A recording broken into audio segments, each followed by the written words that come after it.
The Umkhonto weSizwe Party has failed to pay its staff across the country for the month of March, citing unexpected technical challenges as the cause of the delay.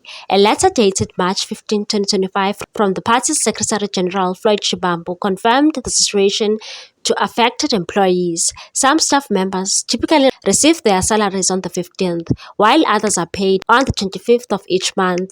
In the letter, Shivambu expressed regret over the delay and acknowledged the financial strain it may cause employees and their families. The letter stated, "It is with the utmost sincerity that we address you regarding the regrettable delay in the processing of salaries for March 2025.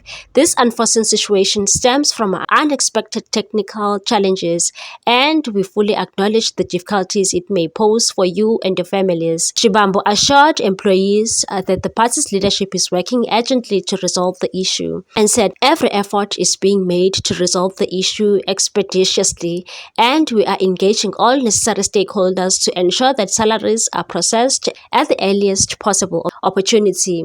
However, he admitted that there is currently no definitive timeline for when payments will be made, but promised ongoing transparency and said we remain committed to transparency and we will provide updates as soon as more information becomes available, adding that the party appreciates the patience and dedication of its staff. Meanwhile, the Umkhonto weSizwe Party spokesperson Nhlambulo Ndlela confirmed the delay, stating, "I have been informed that there was a technical glitch and hence the payment delay. The payment issue comes as the recently formed Umkhonto weSizwe Party seeks to strengthen its position ahead of the upcoming elections. The delay is likely to raise concerns among party staff and supporters about the party's financial management and operational stability." What's your take on this one, people? Thanks for watching. Please subscribe for more news.